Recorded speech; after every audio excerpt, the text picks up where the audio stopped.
मित्रों, वैसे तो भगवान को कई रूपों में पूजा जाता है, लेकिन भगवान विष्णु का सत्य नारायण स्वरूप और उससे जुड़ी कथा ऐसी है जिसे हिंदू धर्म के मानने वालों के बीच सबसे प्रतिष्ठित व्रत कथा माना जा सकता है, जिसे कभी कोई मनौती के रूप में तो कोई नियमित रूप से सुनता रहता है।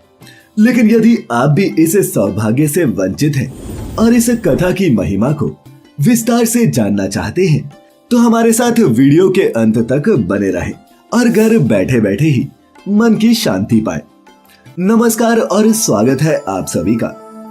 मित्रों, स्कंद पुराण के रेवाखंड में संकलित ये व्रत कथा 5 अध्यायों में बटी है, जिसकी महिमा को स्वयं भगवान सत्य नारायण ने अपने मुख से देवर्षि नारद को सुनाया था। तो चलिए अब मिलकर सुनते हैं भगवान सत्य नारायण की ये कथा। एक समय की बात है, नैशिरण्य तीर्थ में उपस्थित शौनक आदि सहित हजारों ऋषियों ने श्री सूत जी से पूछा, हे प्रभु, इस कलयुग में वेद विद्या रहित मनुष्यों को प्रभु भक्ति कैसे मिल सकती है? आखिर वो अपना उद्धार करे तो कैसे? तब सूत जी बोले, हे मुनि श्रेष्ठ, ऐसा ही एक प्रश्न एक बार नारद मुनि ने भी भगवान विष्णु से पूछा था। तब भगवान विष्णु जी ने जो कथा कही थी, आज मैं वही आपसे कहता हूं। एक बार की बात है, काशीपुरी नगर में एक अत्यंत निर्धन ब्राह्मण रहा करता था, जिसका पूरा समय भूख प्यास से व्याकुल हो इधर उधर विचरण करने में व्यतीत हो जाता। एक बार उसकी दशा से व्यथित हो सत्यनारायण भगवान ने स्वयं बूढ़े ब्राह्मण का वेश धारण कर उनके पास जाने का निश्चय किया और पास जाकर उनसे पूछने लगे, हे विप्र, नित्य दुखी होकर तुम पृथ्वी पर यूं क्यों घूमते रहते हो? तब ब्राह्मण कहने लगा, मैं निर्धन ब्राह्मण हूँ, भिक्षा के लिए धरती पर घूमता हूँ। यदि आप इस गरीबी से निकलने का कोई उपाय जानते हो तो कृपा करके मुझे बताएं। इस पर ब्राह्मण रूपधारी भगवान ने कहा, क्या तुम्हें पता है कि सत्यनारायण भगवान मनोवांछित फल देने वाले हैं, इसलिए तुम भी उनका पूजन करो। इसे करने से मनुष्य सभी तरह के दुखों से मुक्त हो जाता है। तत्पश्चात ब्राह्मण रूपधारी सत्यनारायण भगवान ने उस निर्धन ब्राह्मण को व्रत का सारा विधान बताया और वहां से खुद अंतर्ध्यान हो गए। अगले दिन सुबह उठने के साथ ही उस बूढ़े ब्राह्मण ने मन में संकल्प किया कि आज मैं सत्यनारायण का व्रत करूंगा, और फिर वो बाकी के कामों से निपटकर रोजाना की ही तरह भिक्षा के लिए चल पड़ा। उस दिन उसे भिक्षा में बहुत सारा धन प्राप्त हुआ। उसी धन से उसने परिवार के साथ साथ भगवान सत्यनारायण की पूजा की और व्रत के सारे विधि विधान निभाए। इस व्रत के कुछ दिनों बाद ही उसके सभी दुखों और कष्टों का निवारण होने लगा। देखते ही देखते वो एक संपन्न और अपार संपत्ति का मालिक बन गया। अब वो ब्राह्मण हर महीने की पूर्णिमा के दिन सत्यनारायण भगवान की पूजा और व्रत करता।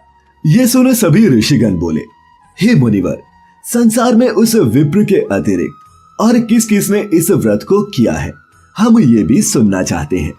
फिर सूत जी बोले, हे मुनिवर, चलिए मैं बताता हूं। एक बार फिर वही विप्र धन व ऐश्वर्य के अनुसार अपने बंधु बांधवों के साथ सत्यनारायण के इस व्रत को करने की तैयारियों में लगा था। उसी समय एक लकड़ी बेचने वाला बूढ़ा आदमी वहां आया और लकड़ियां बाहर रख अंदर ब्राह्मण के घर में बढ़ गया। प्यास से दुखी वो लकड़हारा उनको व्रत करते देख नमस्कार करके पूछने लगा, आप ये क्या कर रहे हैं और इसे करने से आपको क्या फल मिलेगा? कृपा कर मुझे भी बताएं। ब्राह्मण बोला, ये सब मनोकामनाओं को पूर्ण करने वाला श्री सत्यनारायण भगवान का व्रत है, और इनकी कृपा से ही आज मेरा घर धन धान्य से परिपूर्ण है। विप्र से सत्यनारायण व्रत के बारे में ये सब जान लकड़हारा बहुत प्रसन्न हुआ और चरणामृत व प्रसाद ग्रहण करने के बाद वो अपने घर चला गया।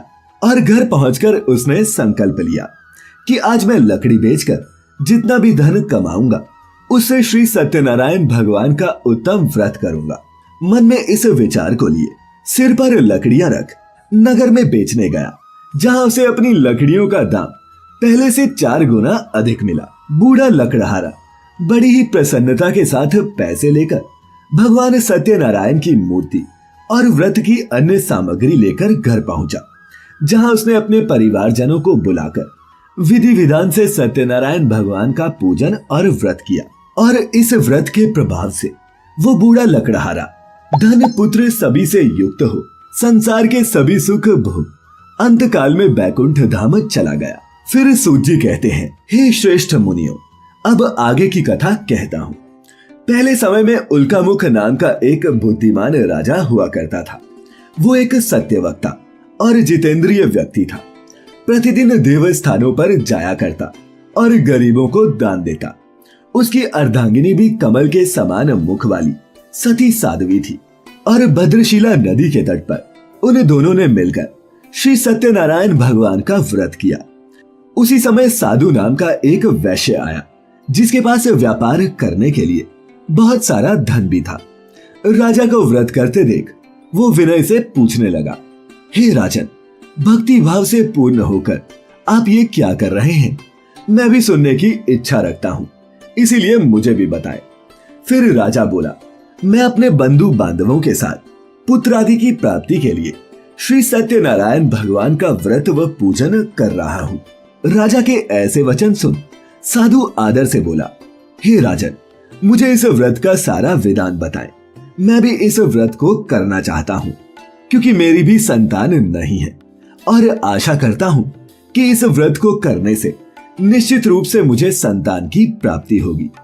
राजा से व्रत की सारी विधि सुनकर और व्यापार से निवृत्त होने के बाद वो अपने घर चला गया। साधु ने अपनी पत्नी लीलावती को संतान देने वाले इस व्रत का वर्णन कह सुनाया और कहा कि जब मेरी संतान होगी मैं तभी इस व्रत को करूंगा। और फिर एक दिन लीलावती सत्यनारायण भगवान की कृपा से गर्भवती हो गई और फिर 10वें महीने में उसके गर्भ से एक सुंदर कन्या ने जन्म लिया। उन दोनों ने अपनी कन्या का नाम कलावती रखा। फिर कुछ दिन बीते तो लीलावती ने अपने पति को सत्यनारायण भगवान के व्रत के किए हुए संकल्प की याद दिलाई और कहा, अब आपके किए हुए संकल्प को पूरा करने का समय आ गया है, आप सत्यनारायण भगवान का व्रत करिए। साधु उसे टालते हुए बोला, मैं इस व्रत को कलावती के विवाह पर करूंगा। इस प्रकार अपनी पत्नी को आश्वासन देकर वो पुणे नगर चला गया।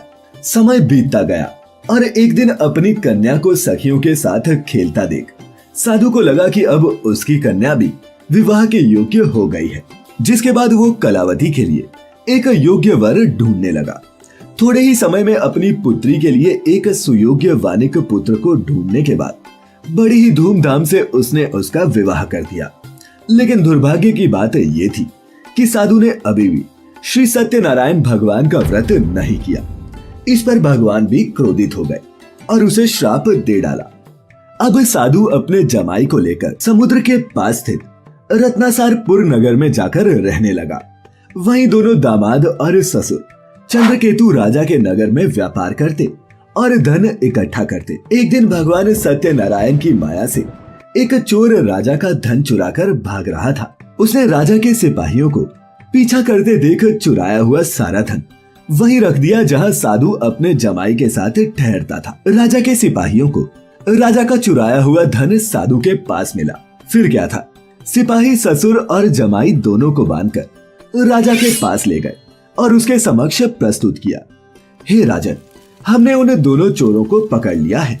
फिर राजा की आज्ञा से उन दोनों को कारावास में डाल दिया गया और उनका सारा धन उनसे छीन लिया गया। वहीं दूसरी तरफ श्री सत्यनारायण भगवान के इस श्राप का प्रभाव साधु की पत्नी पर भी पड़ने लगा और वो दुखी रहने लगी, क्योंकि घर में जो भी धन रखा था उसे भी चोर चुरा कर ले गए। शारीरिक और मानसिक पीड़ा के साथ साथ भूख प्यास से दुखी होकर कलावती अन्न की चिंता में एक ब्राह्मण के घर गई, जहां उसने श्री सत्यनारायण भगवान का व्रत होते देखा और कथा सुनने के बाद उसने प्रसाद भी ग्रहण किया। फिर वो जब वापस घर लौटी तो उसकी माँ उससे पूछने लगी, पुत्री, तुम अब तक कहाँ थी? कलावती ने माँ को उत्तर दिया, हे माँ, मैंने एक ब्राह्मण के घर में श्री सत्यनारायण भगवान का व्रत होते देखा है। वो मन को शांति देने वाला था। कन्या के वचन सुन लीलावती भी भगवान के पूजन की तैयारी करने लगी। लीलावती ने परिवार व बंधुओं सहित सत्यनारायण भगवान का पूजन किया और भगवान ने सत्यनारायण से ये वर मांगा कि मेरे पति तथा जमाई शीघ्र घर आ जाए। साथ ही ये प्रार्थना की कि हे भगवान, हम सबके किए अपराधों को क्षमा करें। श्री सत्यनारायण भगवान इस व्रत से संतुष्ट हो गए और राजा चंद्रकेतु को सपने में दर्शन दे कहा, हे राजन, तुम उन दोनों बांधवों को छोड़ दो। तुमने उनका जो धन लिया है उसे भी वापस कर दो, और अगर तुमने ऐसा नहीं किया तो मैं तुम्हारा धन, राज्य, संतान सभी को नष्ट कर दूंगा। और राजा को ये सब कहकर वो अंतर्ध्यान हो गए। प्रातःकाल सभा में राजा ने अपना सपना सभी को सुनाया और फिर बोले कि उन दोनों को कैद से मुक्त करके ससम्मान सभा में लाया जाए। दोनों के आते ही उन्होंने राजा को प्रणाम किया और राजा भी उन्हें प्रणाम करते हुए बोला, हे महानुभावों, मुझसे गलती हो गई और अब तुम्हें कोई भय नहीं है। ऐसा कह राजा ने उन दोनों को नए वस्त्र आभूषण पहनाए और जितना धन लिया था उससे 2 गुना वापस कर दिया और उनको उनके घर के लिए रवाना कर दिया। सूत जी आगे बताते हैं कि वैश्य ने मंगलाचार कर अपने नगर की ओर की यात्रा प्रारंभ कर दी। वो नाव से थोड़ी दूर ही आगे पहुंचे थे कि दंडी वेशधारी श्री सत्यनारायण ने उनसे पूछा, हे साधु, तेरी नाव में क्या है? साधु हंसते हुए बोला, हे दंडी, आप ये क्यों पूछ रहे हैं? कहीं धन लेने की इच्छा तो नहीं? मेरी नाव में तो बस बेल और पत्ते ही भरे हुए हैं। वैश्य के ये कठोर वचन सुन भगवान बोले, तुम्हारा वचन सत्य हो। ऐसे वचन कहकर दंडी वहां से दूर चला गया और कुछ दूर समुद्र के किनारे बैठ गया।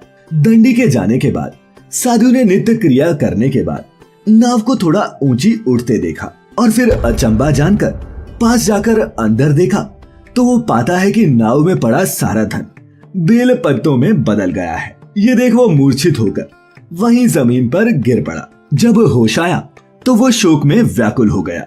फिर उसके दामाद ने कहा, पिताश्री, आप शोक न मनाएं, ये उसी दंडी का शाप है, इसीलिए हमें उसकी शरण में जाना चाहिए, तभी हमारी मनोकामना पूरी होगी। दामाद की बात सुनकर वो दोनों दंडी के पास पहुंचे और अत्यंत भक्ति भाव से नमस्कार करके कहने लगे, मैंने आपसे जो असत्य वचन कहे थे उनके लिए मुझे क्षमा कर दे। और ये कह साधु जोर जोर से रोने लगा।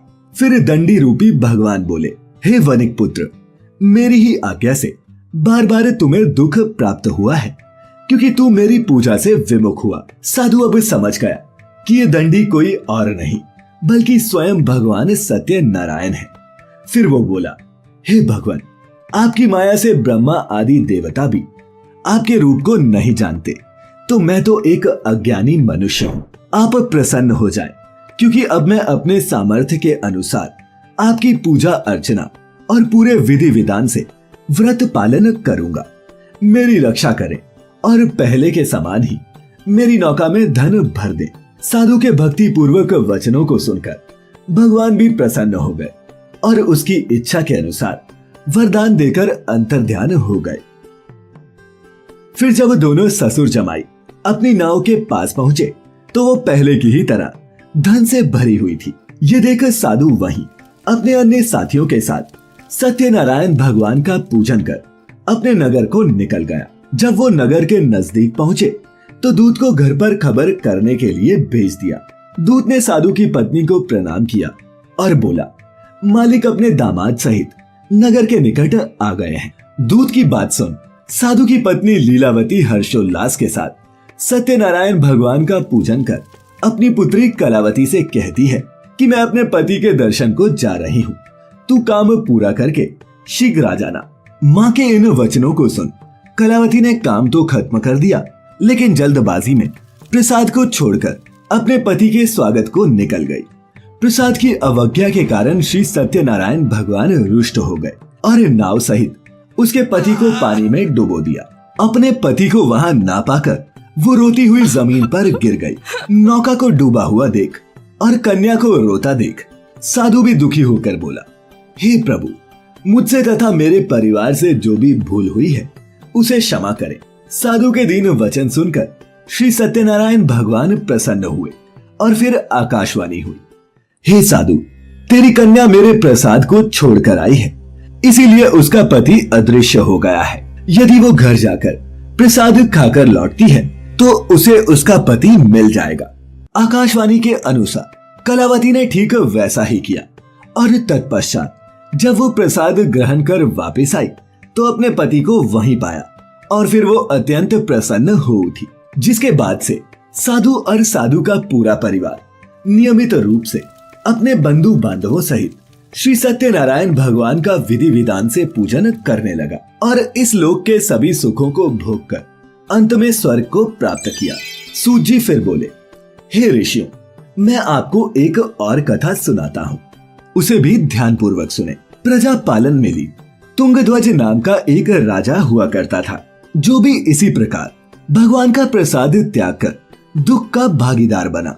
एक बार जंगल में जाकर वन्य पशुओं को मारकर वो बड़ के पेड़ के नीचे बैठा था। वहां उसने ग्वालों को भक्ति भाव से अपने बंधुओं सहित सत्यनारायण भगवान का पूजन करते देखा। अभिमानवश राजा ने उन्हें देखकर भी पूजा स्थल पर जाना जरूरी नहीं समझा, यहाँ तक कि उसने भगवान को प्रणाम तक नहीं किया। ग्वालों ने राजा को प्रसाद दिया, लेकिन उसने वो प्रसाद खाने से इनकार कर दिया और प्रसाद को वहीं छोड़कर अपने नगर को चला गया।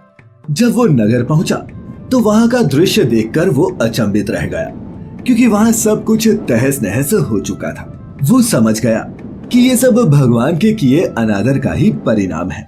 तत्पश्चात वो वहीं ग्वालों के पास पहुंचा और विधि पूर्वक पूजा करके प्रसाद ग्रहण किया और तब जाकर श्री सत्यनारायण भगवान की कृपा से सब कुछ पहले जैसा हो गया और फिर दीर्घ काल तक सुख भोगने के बाद मरणोपरांत उसे स्वर्ग लोक की प्राप्ति हुई।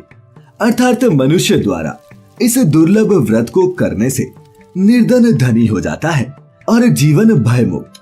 संतानहीन मनुष्य को संतान का सुख मिलता है और सभी मनोरथ पूर्ण होने पर मानव अंत काल में बैकुंठ धाम को जाता है। फिर सूत जी आगे कहते हैं, अब मुनिवर जिन्होंने पहले इस व्रत को किया था उनके दूसरे जन्म के बारे में भी आपको बताता हूँ।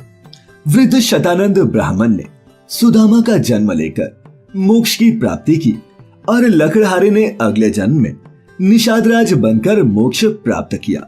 उल्कामुख नाम का राजा दशरथ होकर बैकुंठ गया और साधु नाम के वैश्य ने मोरध्वज बनकर अपने पुत्र को आरे से चीरकर मोक्ष को प्राप्त किया और महाराज तुंगध्वज ने स्वयंभू होकर भगवान में भक्ति युक्त हो मोक्ष पाया। और इस कथा की समाप्ति के बाद अंत में वहां मौजूद सभी ऋषिगणों ने श्रीहरि को झुककर प्रणाम किया। तो मित्रों, ये थी श्री सूत जी के शब्दों में भगवान सत्यनारायण की कथा। तो मित्रों, आज की इस प्रस्तुति में इतना ही। अब इजाजत दें, आपका बहुत बहुत शुक्रिया।